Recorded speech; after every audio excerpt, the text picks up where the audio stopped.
Welcome to the All 12 Signs video series for Jupiter in Gemini. This is over a year-long transit. It happens once in this sign every 12 years. Big transit. Hello and welcome. My name is Chloe. I work with card divination, astrology, and as you just heard and as you can see, I channel multi-dimensional energies through my body, through both physical and vocal light language. This brings in energies around healing, attunement, and activation codes with the messages that come through. In the reading. So for those of you who know your time of birth, I really recommend you check out the sign that falls in the first house first. This is called your rising sign, where your ascendant is.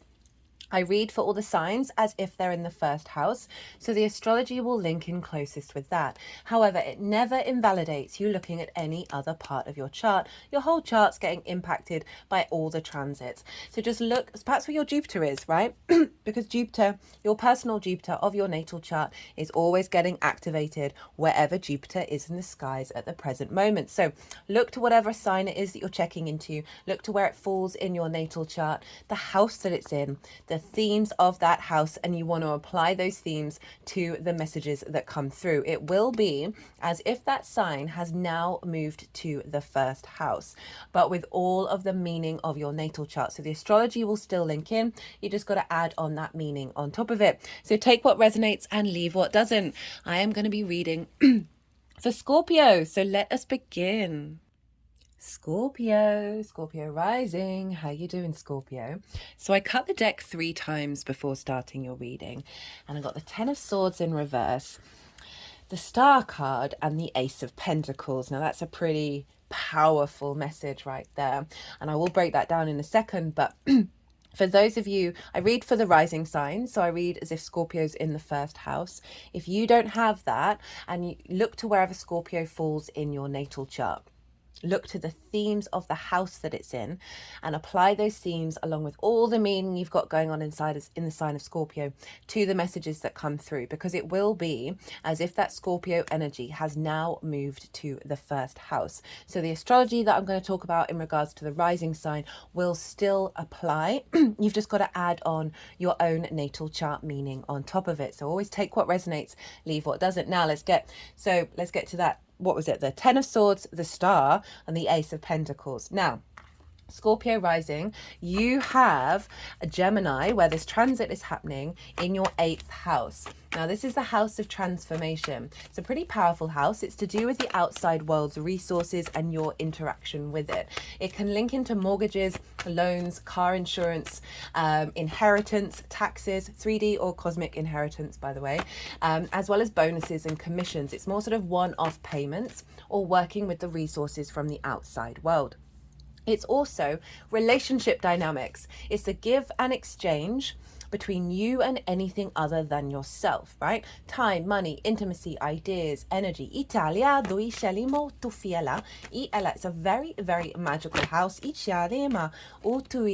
Edgar Cayce, a very famous psychic, had a stellium up in the 8th house and was able to utilize the resources from source and bring it into the 3D world.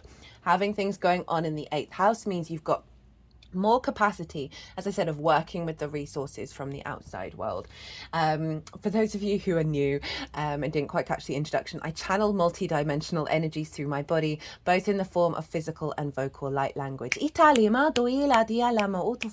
will be happening throughout the reading. It brings in healing, attunement, and activation codes to the messages that are coming in. So we think about that 10 of Swords, the Star, and that Ace of Pentacles. It's a very prominent, it could sum up the whole reading, really. That 10 of Swords is about limitations of ideas, right? Constructs, things people have said, spells, ideas in your own head, your limiting beliefs, your trauma responses, because they're all along the spine, and the spine is very karmic in nature.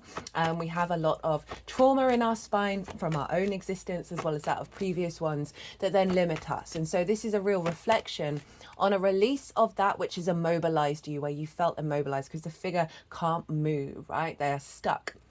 There's also a sense of betrayal. So this can be activating a clearing out of an old paradigm around limitations with the outside world. It's swords, it's an air energy. Gemini is air. Italia doi scelimo toini. Limitations around relationship dynamics that have immobilized you. And again, right, perhaps not getting the resources that you need where you have been able to get up and stand and walk around and go out in the world. With the star, which is about deep healing, and also reconnecting back to the authenticity of your energy, rid of those spells, rid of those preconceptions, rid of all of that, and really honoring your galactic and earth energy on this in this incarnation. It's also about hoping and dreaming as well. So clearing out of those old paradigms that's allowing you to hope and dream from a very authentic place in regards to how you interact with the outside world, both on an individual and a collective level. Ishiala Diana, and then that Ace of Pentacles, saying a new offering of perhaps of resources, of energy, of the way that you engage in the 3D realm. So beautiful message there. Right, okay, so Scorpio. This is a reading for Jupiter in Gemini. Jupiter's been there for nearly a week now. I've done a collective reading. I did that on Thursday, which is Jupiter's day, tapping into the energy of Jupiter in Gemini. I break down in more detail, what does Jupiter mean, what does Gemini represent, and how do these two work together, and what is Jupiter up to for the next year in the sign of Gemini collectively. I did some collective tarot, some really, I got more intuitive. A lot of the messages that I wanted to convey from my meditations of connecting to that energy, that I have space to do that there, as well as I was being in a state of observation, not only of my experience of what was going on with Jupiter and Gemini this time round, but also that of the people that I interacted with. And so I was able to bring that all to the table in that collective reading. So if you want a deeper understanding of this longer term cycle, I do recommend pausing, going and watching that, because the tarot here will relate to how it connects to your Scorpio energy. I also break down the astrology in more detail. Jupiter is making three main aspects with sort of outer bodies. There's a square with Saturn, there's a trine with Pluto, which is what's going on at the moment, and also a sextile to Chiron over in Aries, and that Chiron energy has been very significant with that Aries solar eclipse that we had. And so Jupiter will be making aspects to the personal planets, but I didn't really focus on that in that collective reading. Otherwise, it would have been a 5-hour lecture. I am trying to keep these a little bit in a framework where people can access them. But obviously Jupiter is going to make aspects to those personal planets. They're going to come back up in more lunations or other transits that I do. I'm trying to post more on the community page as well as my Instagram about transits that I'm not doing readings for. So there might be things crop up there as well to help give you a flavour of what's going on. I also talked about the fact that Mercury is ruling Jupiter right now. And so those Mercury transits are going to be having a big impact on what's going on with Jupiter. Jupiter also rules Pisces and Sagittarius, so it's influencing that energy as it works through the sign of Gemini. We've got a lot of mutable energy being activated. And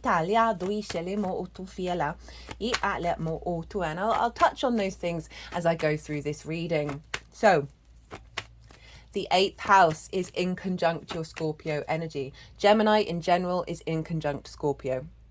In conjunct energy isn't part of the traditional aspects, which are conjunctions, sextiles, squares, trines, and oppositions, right? So it's inherently breaking against convention and in conjunct. It can be a little bit difficult, right? Because you're dealing with 6 energies that traditionally don't have really strong connections and things in common. Scorpio, you are fixed, water and yin in nature.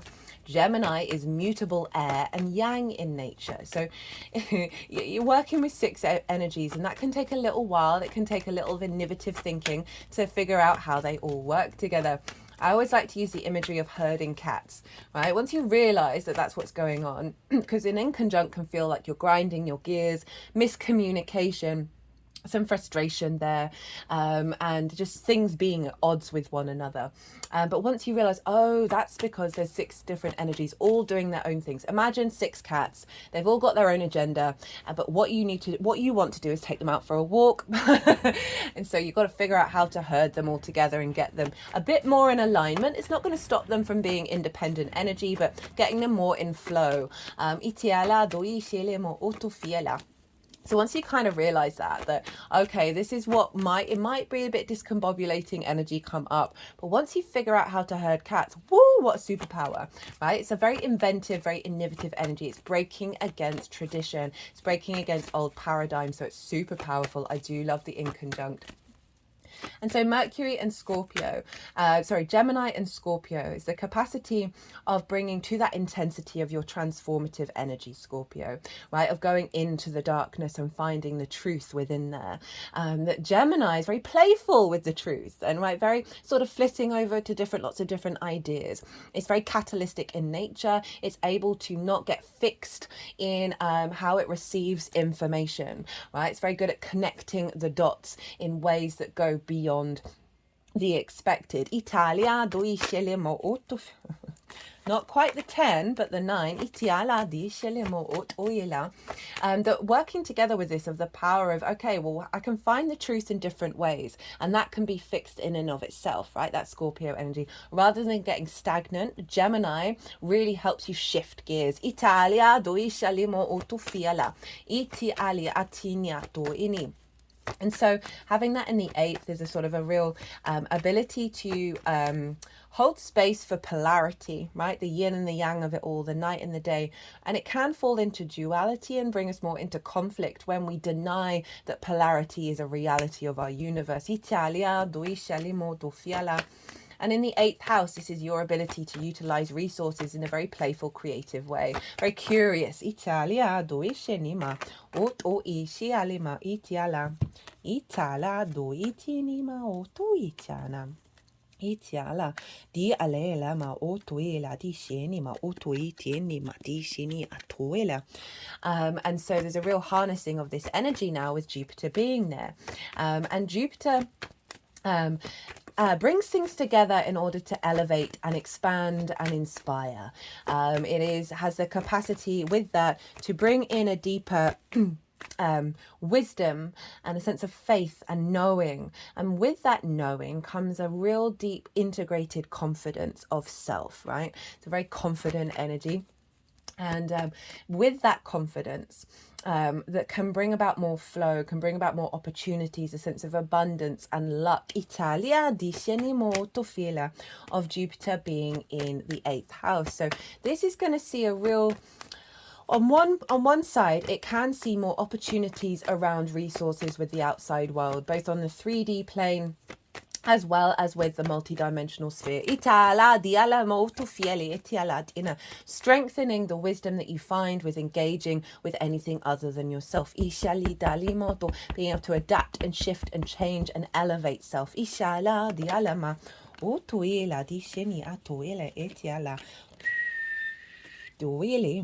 Duile dalima ichiala do itiani utuila diana itala ituila dianima. What was I saying? So Jupiter in the 8th, more opportunities to connect to resources in a more abundant way, a sense of luck coming up over the next year. As I said, it can link into mortgages and loans and all of that kind of thing, as well as bonuses and commissions. So you might find more expansion around that energy. But it's also about relationship dynamics with you and anything other than yourself. And we can have a sort of scarcity complex. We can have give too much or take too much, all of that codependency energy. And Jupiter moving through the 8th is really expansive in a deepening of an understanding of more healthier relationship dynamics, right? Having more generosity of spirit, not only with yourself, but with the other, and with the outside world. That is releasing the weight of past traumas.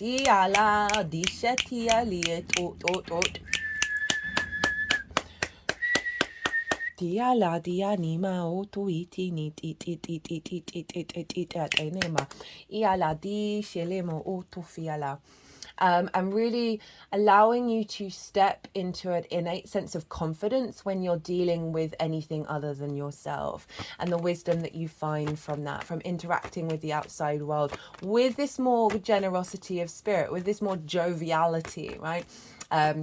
that's allowing you to bring in new neural pathways. I see Gemini as the sort of the neural network pathway connections, and being able to come up with new connections beyond the rigidity and the fixity that we can have in our preconceptions and understanding of the world. And Jupiter's really elevating that. Jupiter's also bringing in a level of discernment. Yes, there's an expansion of how we collect information and how we share it, but I do genuinely feel that there's a discernment here that we can play around more, but we're going to have a deeper understanding and knowing within us what information, what connections are serving our soul, are serving our soul's path and our exploration of self. And so I've been talking about the zing, right? Of like when you hear something, when you engage with something, and all of a sudden your brain feels wide awake, like an electric impulse has come through. Jupiter's going to really help with that and accentuate that in alignment with it's not about shaming your old relationship dynamics or dynamics that you already have. It's not about rejecting them and thinking, oh, how could I do that, or how could they do that? No. Jupiter's bringing in a deeper wisdom around that, of you just finding more peace, more ease, and more expansion rather than restriction. A heightened elevation of your relationship dynamic with source. More ease when you're going out and about in the world as well. And you know, that transformative process, it can be a little unnerving, although Scorpio, you're quite used to it. That Jupiter's really easing that and allowing us to bring in more playful paradigms. And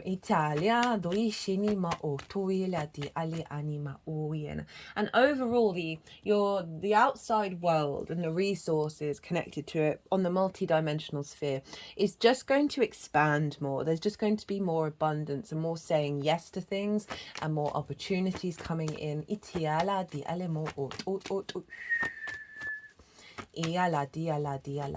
So those are the sort of the overall themes that are going to crop up with Jupiter being there. And this is moved on from your 7th house, right, in the sign of Taurus.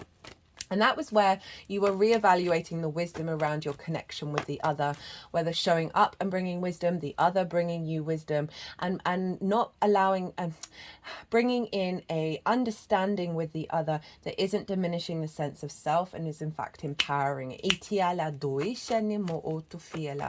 And tapping into your physical senses around what that connection means. And now we're moving into the 8th house, which is how the relationship dynamics show up. So you're finding a deeper wisdom based on what you've learned over the past year of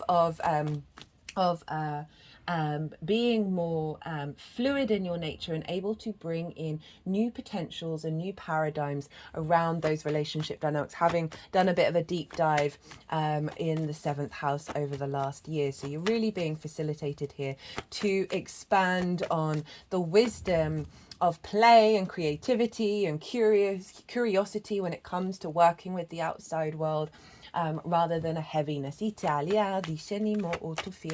Now, Gemini, love Gemini energy, love the catalytic nature of it.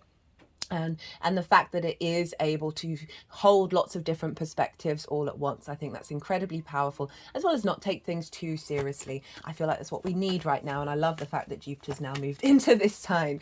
But it also can be quite frenetic, can feel like there's lots of things going on, a lot of overwhelm.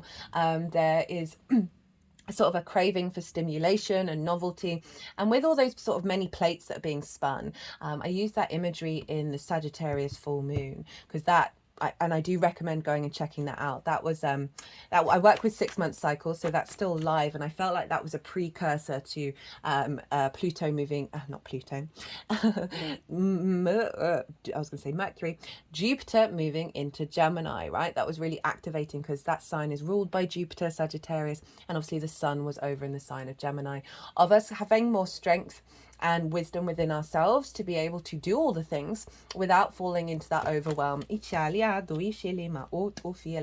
without losing ourselves and going into that sort of freeze mode when we're hyperstimulated. Italia, or the overwhelm.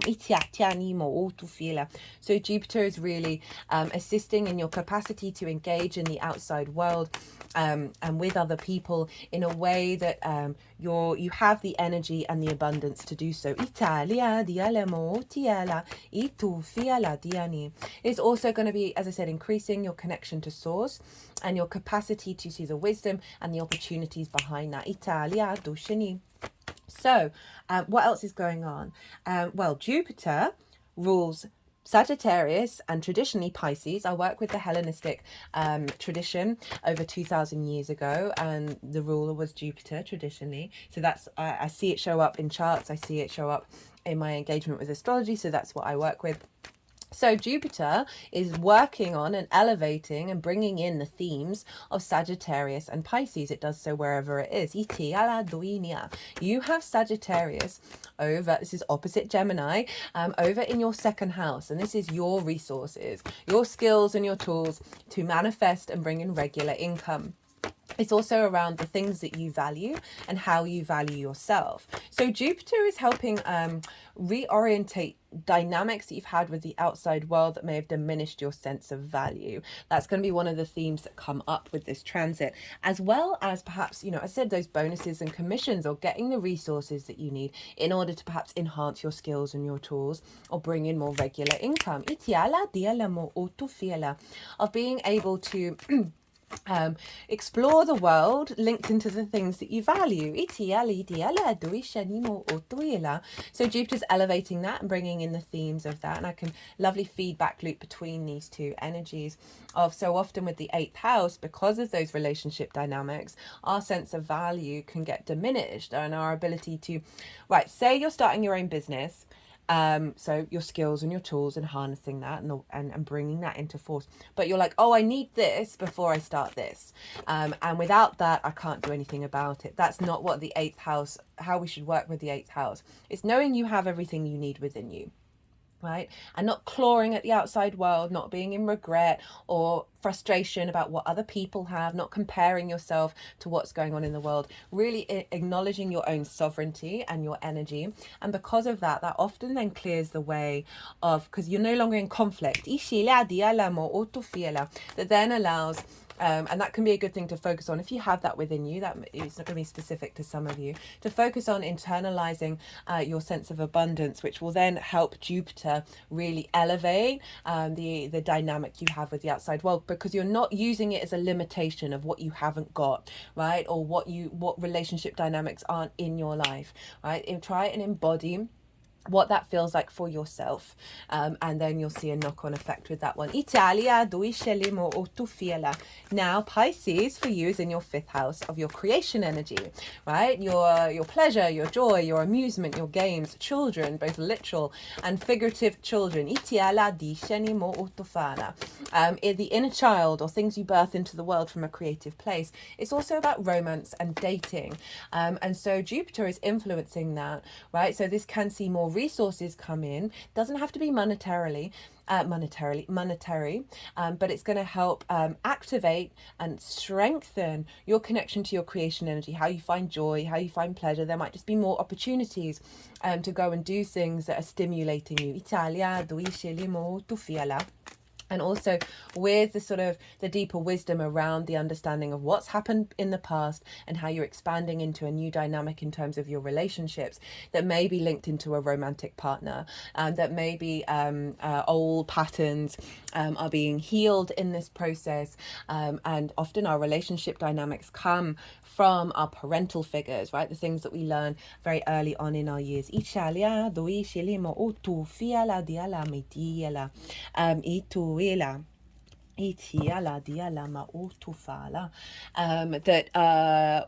they're so inbuilt within us that And it's funny that that card came out as I was talking about it, because that's in your 12th house, your hidden house, which is the unconscious spaces that we find a lot of that energy, that we can then recreate the give and exchange based off of that with everything other than ourselves. And so Jupiter is doing some healing around the inner child, right, that you find in the 5th house, that may be seeking things out that come from a distortion rather than your true essence. I also see with that Gemini Pisces energy of building with source a deeper connection to your creation energy, a co-collaboration, and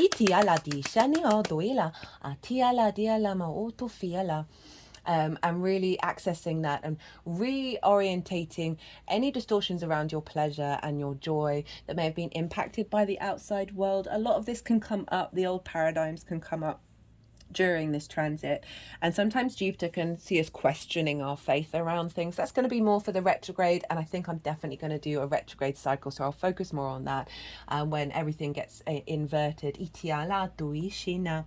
But overall there's a sense of building with that square, of manifesting healthier relationship dynamics, healthier connections to your creativity in regards to the impact of the outside world as well. And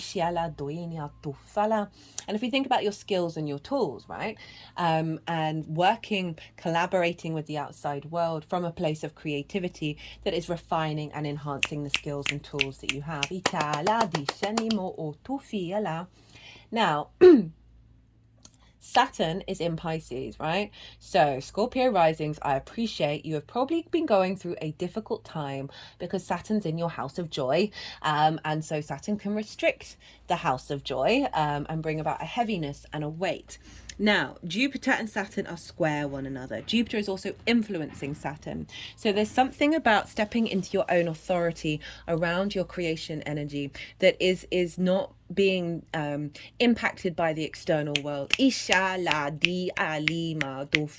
those two are going to be building together in a square. I can't remember if I said this already. I don't think I have. I've put in the description box the dates for the Jupiter in Gemini, including the retrograde dates. I've also put in the key dates around the sextile with Chiron in Aries, the square with Saturn, and the trine with Pluto that's going on right now. Italia, Doicinia. So you might want to check those out and write them in your diary to see what sort of key points come up around that time to work with that energy. But essentially, Jupiter and Saturn, they're the last two visible planets, right, to the naked eye. They're the gas giants. They have a longer term cycle. So what's being built here, we've moved from that sextile between Pisces and Taurus, where you've been getting creative, you've been finding more harmony, more creativity, and a sense of love and appreciation of your creation energy in regards to the other, and now you're building on the relationship dynamics.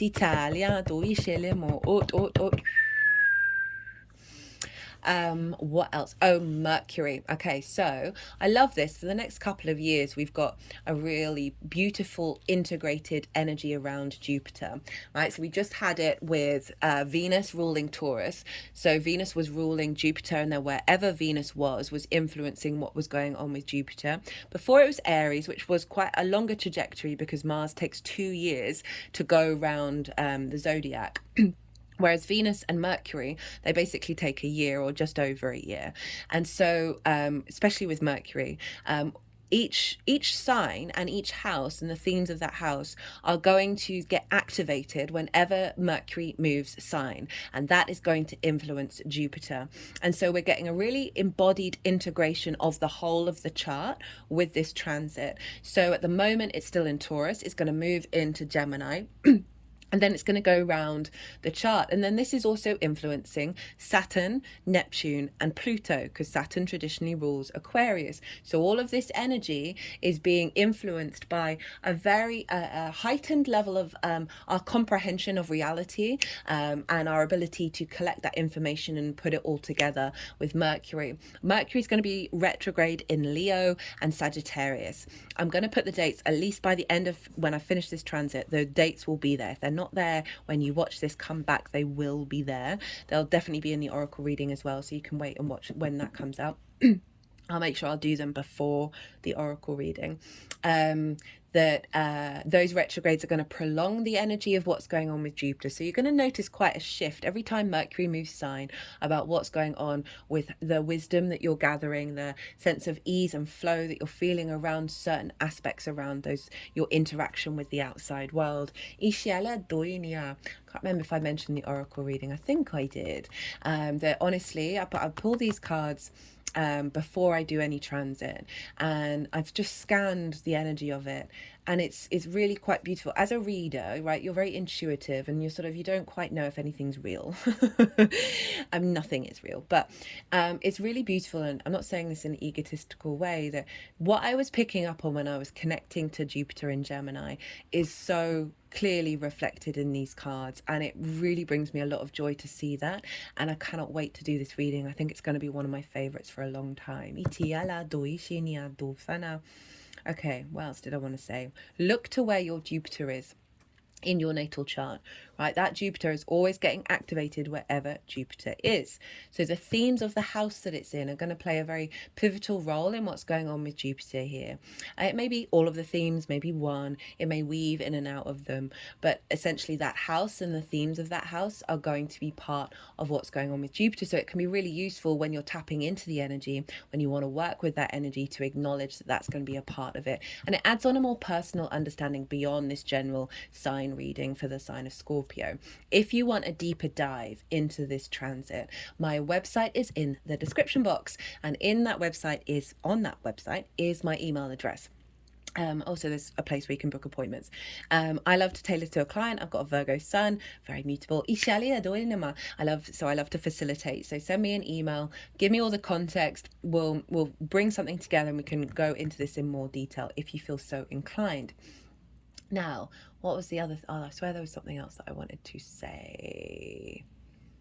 Oh no, my brain has gone blank. Yeah, so you've got a square with Saturn in Pisces, your fifth house of your creation energy. You've got a trine, very supportive energy, with Pluto in your roots and your foundations. And then you have a sextile with Chiron over in your sixth house of work, right? So we're doing a lot of activations around your roots. That is bringing more strength and power to your foundations. That means that you're not getting distorted by outside world energy. That square with Saturn is building from a very creative empowerment in terms of your relationship dynamics, and also bringing in intuitively source Italia. And then the sextile with Chiron is finding connection and healing and wounds and creativity around any wounds that you may have in your sixth house of how you work, in regards to how that's received by the outside world, how that then is a feedback of what resources that you have. I will go more into that.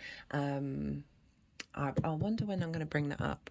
Oh, brilliant. I'll do that in the retrograde cycle, because that sextile isn't exact until the 17th of October, and they're both retrograde at the time. So I'll do that in the retrograde cycle. But that is going to be a sense of there's an elevation of the master teacher in your relationship dynamics, right? That's being healed and expanded upon.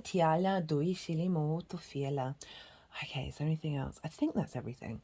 There's so much more. I could talk for hours, but okay, so I'm going to go consciously quiet. The energies that I work with, they are going to move through me. They are going to move the cards around and put them into the 6 piles. There's 6 different energies that we're going to be tapping into. That's also listed in the description box, as well as the dates and the decks that I use. So I'm going to let them do their thing. You soften your mind as well. Let your intuition come through about what you might have been picking up on already with Jupiter. With Jupiter in the 8th house for you, Scorpio. Itiania.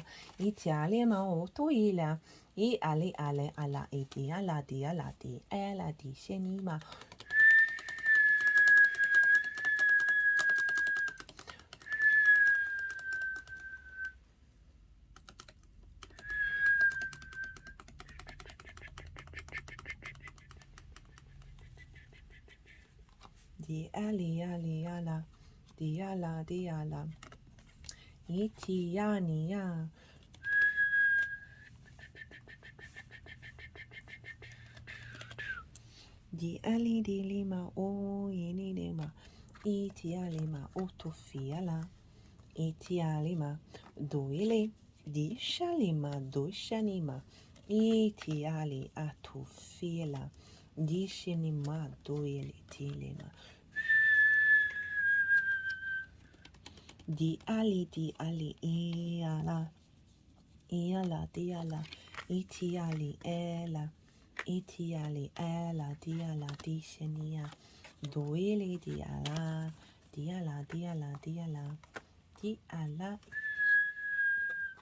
di talima utuela. Oh, what happened there? Did I just knock that with my head?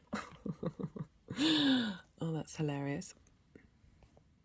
Sorry about that, Scorpio. Okay, let's get this a little bit more in alignment so you can see all of these. I've been fiddling around with the lighting. That's what I was kind of looking at. It's been a little bit hit and miss today. Just covered all my ring lights in scarves. Oh yeah, that looks all right. Okay, so we've got 6 different piles with that 7 of cups at the bottom of the deck. Now, the first pile is, what is the theme of this transit, the overall theme? And we've got the 3 of cups and we've got judgment. I really love this for the 8th house. So that 3 of cups is saying this transit is going to be activating, it's going to be bringing it, the overall theme of this is more flow, more healthier connections with others, you know, all appreciating one another. There's a sense of celebration, there's a sense of abundance, of emotional flow, emotional connection. Italia dialama o ela di selama o tu fiala I shitialimo. And so this is, again, it's on both the 3D and the multi-dimensional sphere, right? Of you being in more union and harmony with source. And really a communion, right? A sense of connection, of engaging with the outside world. Ishali, from a place of joy, from a place of abundance. Ishala diani. And it's come with judgment. This is Pluto, right? So this is Pluto over in your 4th house. Just reminded me of when I did that Pluto transit in Aquarius for you Scorpio risings of... These are the dead, right? These are the ancestors. These are also old versions of self. They are the color gray, which represents wisdom, and they are ascending. They are being raised up by a new frequency. So Pluto over in your 4th is helping you connect to your ancestors, right? And so I was just thinking about how any wounds that are going on in that 4th house linked into the ancestors around the lack of resources, around a sense of fucked up relationship dynamics, that those wounds are being raised up, as well as the older versions of yourself, right? You're finding the wisdom. That's what Jupiter does. It sees the bigger picture. It's not about rejecting those old it's not about hiding from them or dismissing them or shaming them. It's understanding they're all part of a process in order for us to truly expand and find a deeper wisdom. And the judgment card is saying it's bringing up a level of ascension when it comes to the 8th house paradigm, right? So it's a higher perspective. It's an angelic frequency that's allowing you to step out of sort of more subjective energy, Italia, and seeing things more objectively and allowing yourself to be more centered within yourself. Ishalia, do ishalia. And also if you think about the word judgment, right, of being able to make healthy decisions when it comes to how you interact, right, and how your energy is impacted. And also, again, it can see a sense of judgment being made, that more resources are coming in. And that, as I said, can be in many different fields. What's being activated? The 7 of Swords and the Knight of Cups. We got that 7 of Swords, didn't we? No.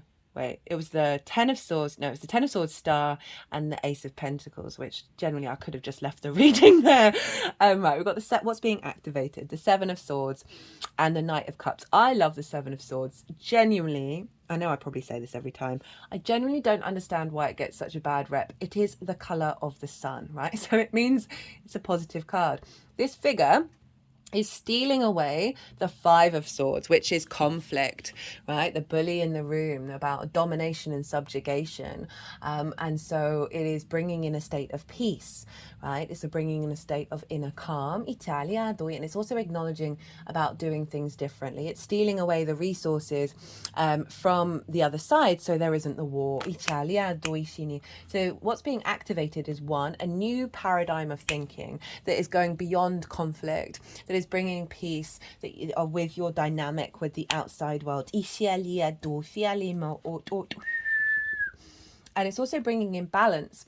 You know, I don't want to stress too much. Oh, you're going to get all the resources that you want over the next year, because it's not always the case. It really does depend on your chart and what's going on with you. What Jupiter does bring is a deeper sense of wisdom and knowing, right? That's essentially in a nutshell, and your ability to expand beyond the small details. So this is bringing in a frequency around you finding peace when you're out with the world, and also balance coming in. So there may be this element of resources that stop conflict and bring about peace.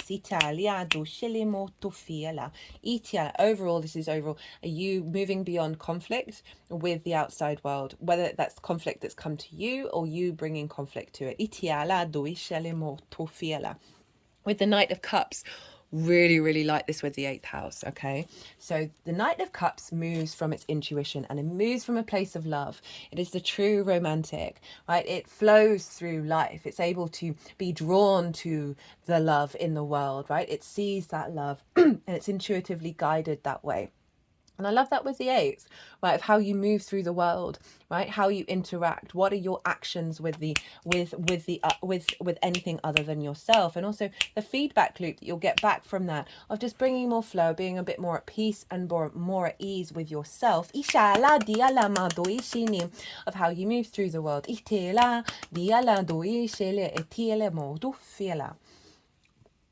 I just want to mention how much I love that you've got the 7 of Cups for your overall energy, right? That's what I'm reading of it in this particular reading, because it's all about fantasy and dreaming. It's also the channeling card, right? And so psychic 8th house of activating a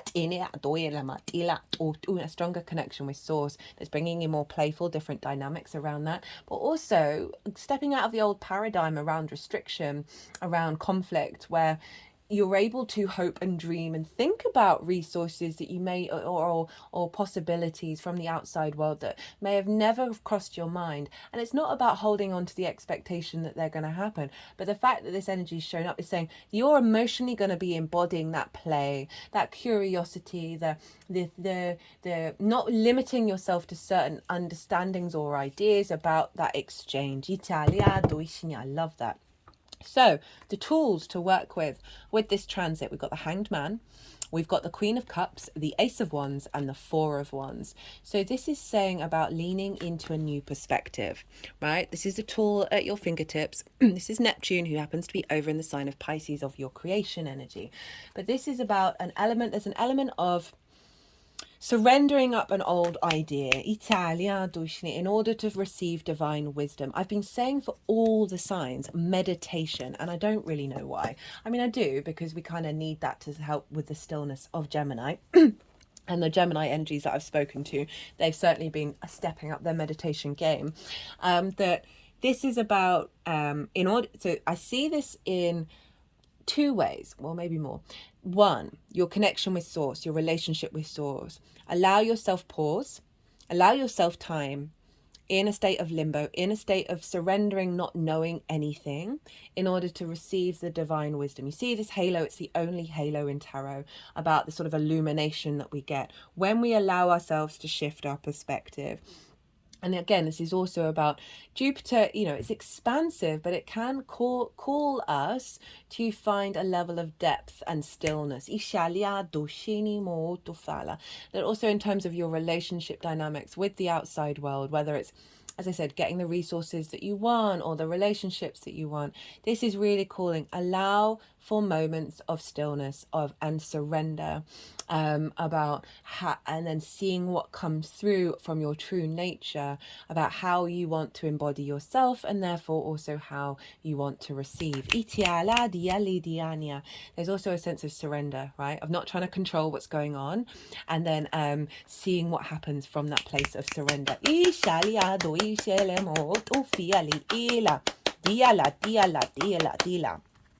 Got the Queen of Cups, which is another sort of pause card. It's a deep nourishment. She is incredibly intuitive. I love this for the 8th. Okay, I know I've said that for every card. She can see really far and wide, right? There isn't a cloud in the sky. There isn't a wave on the ocean. So her horizon is so clear, but she's not in fear of how far she can see in the future. She's not worried about what's going to happen. She's so serene. She's turning into the ocean. You see her foot is turning blue. So there's a real element of a really useful tool for you is to cultivate your intuition. This is all kind of linked into that relationship with source. Of cultivating, nurturing your emotional body, seeing what comes up in your physical emotional responses to certain dynamics, and really giving tender loving care to them, because they're going to be shifting and changing as they move through you. There was something I was going to say, as well as it's gone, it may come back. So there's a sense of cultivation here, of how you are connecting to your emotional field in regards to the new paradigms that are coming up. It's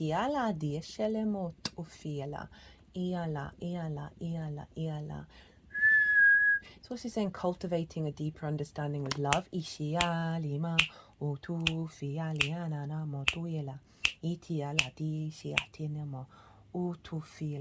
quite annoyed. I swear there was something else. So a tool to work with the 8th house. Yeah, it's overall just a heightened psychic sensibility. And this isn't just going to be with the multidimensional. This will be on the 3D as well, of allowing yourself a stillness before perhaps making decisions, how you want to interact with people, what it is that you want from the outside world, and see what comes bubbling to the that was it, the fear. Thank you. Right, so often we can then, from old dynamics, old situations, old scarcity, we can recreate that through our fear mindset. Queen of Cups is about that serenity. So this is saying whatever will be, and know that you are being supported. Know that you'll get the resources that you need, however they show up, the relationships that you need, that are serving your long term. Remember, she can see far and wide. Ace of Wands, Four of Wands, so a big shift in energy as tools. Right, the Ace of Wands, very vibrant, very fertile, very passionate, very creative. It's all about your instincts here. And this is saying there's a renewal here around your instincts, I think because of what's coming through here, right? At this elevation of those dynamics, that your instincts are going to be shifting. Around how you operate with the outside world and how it operates with you because of this shift. And also this is, if you think about Sagittarius, right, of your skills and your tools, your sense of value, and bringing in regular income. So there may be a new opportunity, or an elevation of what you're already doing. Also, this is energy, right? Of you have a tool, you're going to have the more energy, more impetus to instinctively want to get up and go and interact with the outside world. The final tool is the Four of Wands. Now this is acknowledging Jupiter isn't always the easiest transit, and that seems counterintuitive to the big yes planet. But there's an element of devotion and dedication. It's very much about the deeper knowing, the bigger picture, and the wisdom. And, that takes time to learn and integrate. To really embody it. And this is all about putting in the hard work. I link it into the harvest, right? And therefore we need to get to that harvest. So we've got to put in the daily grind in the best possible way. But this is acknowledging that putting in that work, really being mindful, utilizing this energy to focus on those relationship dynamics, focus on your connection with the outside world, right? And really navigate that in a deep way. And as I said, the sort of the daily meditations or whatever it is that you do is going to lead to a sense of celebration. It's going to lead to a milestone, to a level of the harvest coming in, the abundance coming in. For some of you, this is about getting a mortgage, getting the resources that you need, but it's coming up in the tools space. So it is this sense of know that there's an end result. Remember, Jupiter is a longer term cycle. Italia duscitiana. So there is an element of a slowness to it, of the build. Italia, tu fielimo, tu fiela. And this is saying, you know, the payoff is gonna be worth it. This has come up a fair amount in the tools of sort of letting people know, like, it is, whatever's going on, it's gonna be worth it in the long term. There is a milestone here. Again, that could be like a bonus. But again, it's in the tools, so I'm trying not to focus too much on that. This is a level also of commitment as well. So this is a focus on what does commitment mean to you, if you give and you exchange, right? Where there's a collaboration, and focus on that collaboration rather than we can perhaps prioritize the other or prioritize ourselves. It's about working together. The challenge. The Seven of Pentacles and the King of Cups. So the challenge is, we got that Seven of Pentacles. This is kind of what I was talking about, of the frustration around manifestation. Gemini is can be all over the place. Love it. And it can be difficult to get the routine in. This is about tending to those vegetables, not quite seeing them, not bringing in the harvest yet, and that can bring in a level of frustration. And also so the challenge is to put in that diligence of realizing you are cultivating over the next year a new frequency. And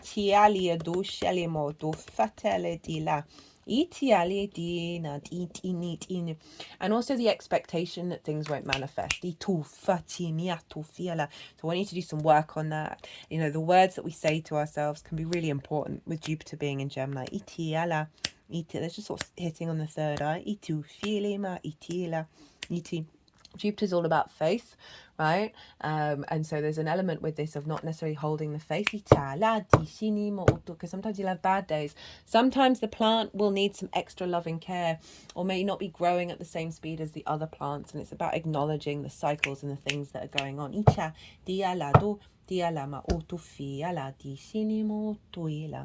And it's not about, you know, challenges aren't bad. They're just highlighting what might come up that might feel a little difficult. Again, it could be like relationships. It doesn't just have to be romantic. They don't ever feel like they've gone any further, that they haven't come to that harvest point where you're feeling the bounty of it, that you kind of put in that hard work and everything sort of shrivels up.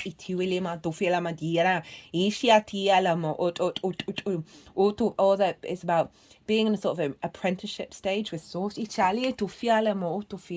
the challenges around the limitations, right? Gemini is air. It's about ideas and constructs, and a lot of the challenge energy has been about limitations, in the way that we think. My third eye is now really throbbing. We've got the King of Cups. So the challenge is around your emotional control, your emotional stability. Right? The King of Cups is not phased, that it's sitting on a stone throne on an ocean, floating around perfectly fine, on very rocky waves. It's not bothered. And it can be really difficult to get to this space and to work through our emotional responses in a healthy, balanced way. We're not denying them, we're not hiding from them, but we're honoring that we can hold many different things at once. We can be calm, as well as letting our emotions run through us. And being able to act on heightened intuition. So the challenge is, one, establishing a level of emotional control when in regards to the outside world, anything beyond yourself, as well as a challenge. I'm setting you a challenge, is to harness from that Queen of Cups, is to really harness your intuition. Now set you that challenge Annika. And this means working through all those difficult energies.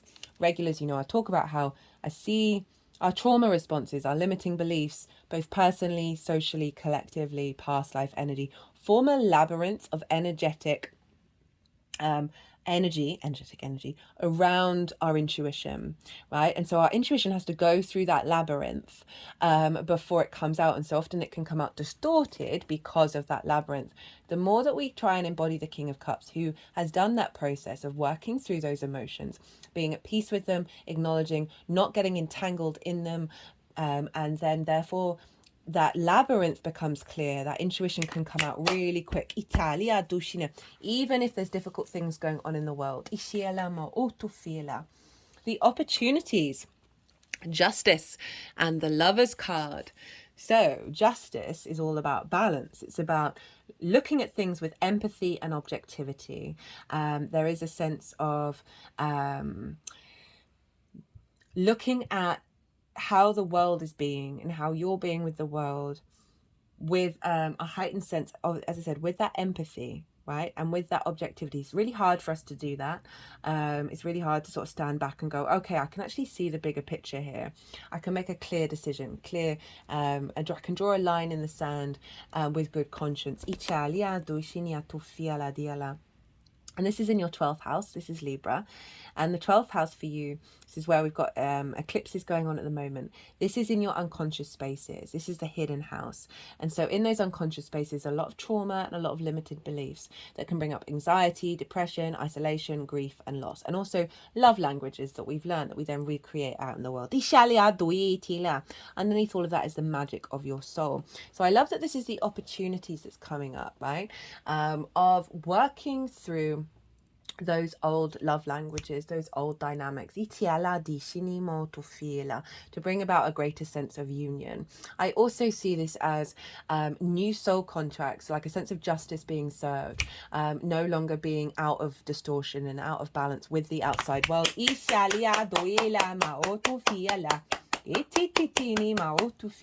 That's then bringing in new soul contracts with this Gemini energy. And for some of you, this might be about union with another person.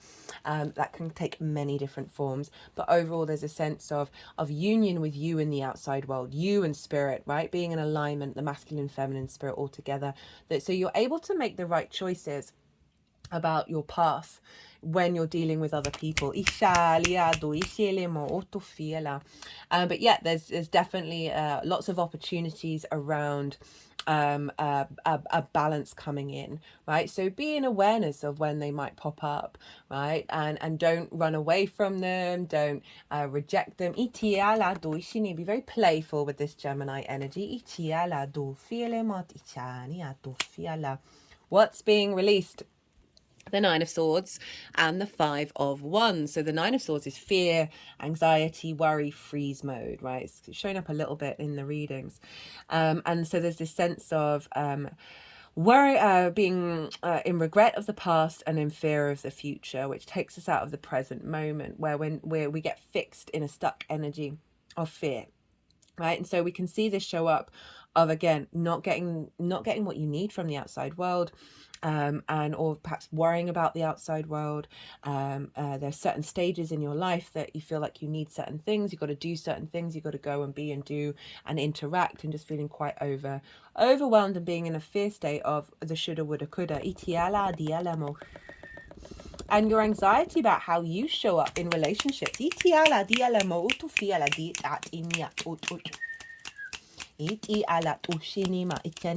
Social anxiety, that kind of thing. And worrying about things beyond your control as well, right? We want to be able to center ourselves and then see what our energy does when we step out of that worry. But this is being released along with the Five of Wands. The Five of Wands is it's kind of like lots of stuff going on, but never feeling like things are manifesting. There's movement here, but there's no momentum. And there's a sense of frustration that comes with this, of like, why it doesn't seem to matter what you do, that there's an element of competition, there's an element of limitations of the resources, of the dynamics, your dynamics being a little bit, just a bit, as I said, there's movement, but there's chaos energy. I see this as quite stagnant energy, which is bizarre because there's a lot of movement of just things not getting cleared up, of there always being the sort of low level frustration and conflict going on with all those themes. Itiala. So I'm going to pull, great reading. I'm going to pull, you've got, oh, I just realized you've got 3 out of the 4, what's going on with my words? Court cards. There we go. Right, I'm going to pull 2 oracle cards. This deck is the 4 Agreements Oracle. It was given to me by a Gemini rising. I feel like it's very mercurial. And then I looked up the chart of the author of the book, The 4 Agreements, which I recommend to anyone. I recommend very few books to people because you've got to explore life through your own lens. But that book, honestly, if you follow those 4 agreements, your life will unfold. It will be beautiful.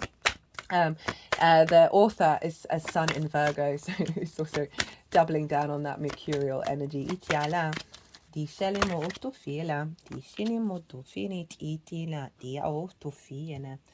this one is the Shaman's Oracle, Shaman's Dream Oracle. This I feel like is tapping into the Jupiterian energy, right? It's sort of the bigger picture things that we don't have to know the rationality and the details behind it. It doesn't have to logically make sense, but there's certainly a weaving of energies beyond our framework. Final card for the lovely Scorpios.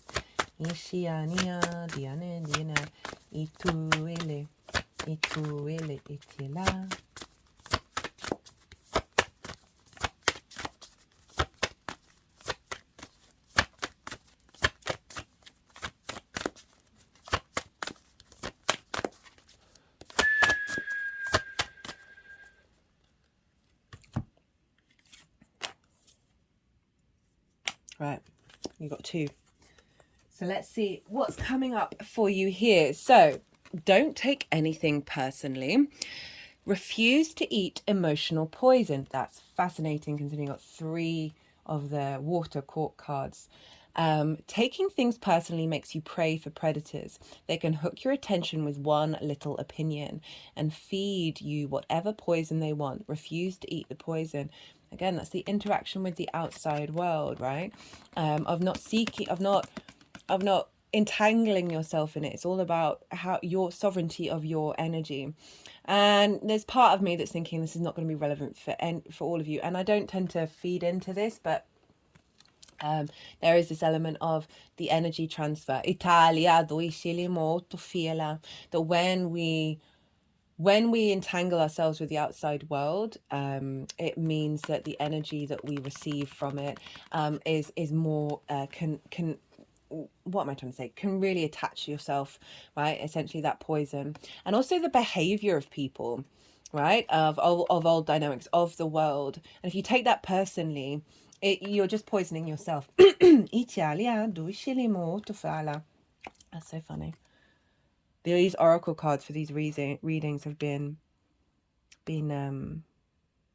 yeah, this is about getting deregulated or dysregulated or dissembled or by what the other, and the dynamic with the other, of anything other than you, what they think of you, how they behave towards you, can then shake your sense of self, right?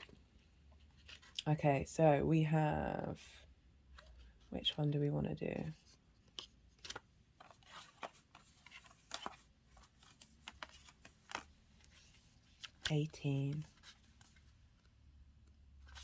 Eyes of the Eagle. Protection, itushiala. Inherent trust rising above the fray. The Eyes of the Eagle offers you the gift of foresight. The skill, hello Queen of Cups. The skill of looking ahead. To see the unfolding of destiny before it all manifests as reality. The eagle's extraordinary vision allows it to spot the tiny mouse from its lofty perspective as it flies thousands of feet into the atmosphere. In a similar fashion, you too can train your keen eye to discern the workings of humans. Eyes of the Eagle is an invitation to witness the good, the bad, the ugly, and the beautiful, yet react to nothing. Hello, King of Cups. Act only to further your noblest calling. The eagle flies above all creatures. When it meets obstacles, it simply rises above them. Know that you are protected. You can fly high above the judgment slings. these oracle cards have been insane for every reading.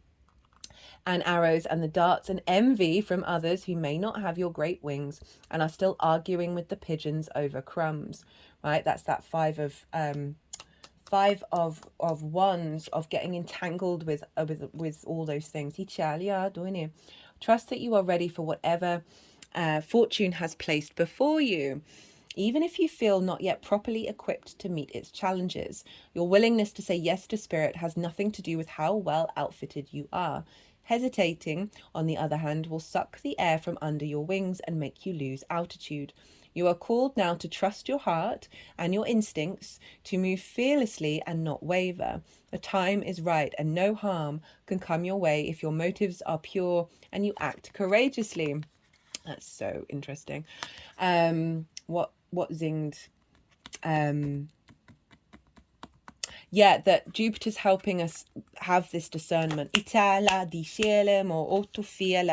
and bring that in regards to how you interact with the outside world. And again, that's sort of tying in so much of what, along with this, of like what I was saying about not externalizing your responses, of getting that higher perspective. Wild. Right, beloved. Hello. The object of affection, radical acceptance, loving what is. When the beloved appears, it requires 100% of your heart, body, and soul. Don't try to squeeze the beloved into your schedule. Drop the busyness and receive the one you have been waiting for. Know that this card comes as a mirror to show you the divine within and invite your radical acceptance of everything you consider beautiful or ugly in your being. The beloved may not be a person at all. It might be a business venture, a project, or an adventure calling for your full attention. Love it. Let it light you up and give it your all. Surrender to this truth and know that you are gaining a passport to bliss. Even when it feels that you're being consumed by the fire of the beloved, do not hold back or be afraid, for you will emerge transformed, the house of transformation. Surrender is the key. Oh, stop it. Hello, hanged man. Allow yourself to be loved. Usher the harsh critic out the door and shut your eyes and ears to the judgment of others who have not been ignited by the divine blaze consuming you, for they will only attempt to douse your fire and leave you choking on the smoke. Be careful you are not seduced by false promises or falling prey to your extraordinary ability to sabotage your dreams and your desires. Sink with and sink into your heart and trust your sense of what is true, and you will know what to do. The true beloved is never false. Every gift proffered is valuable. Recognize the many faces of the beloved and welcome them into your heart. You'll be so glad that you did.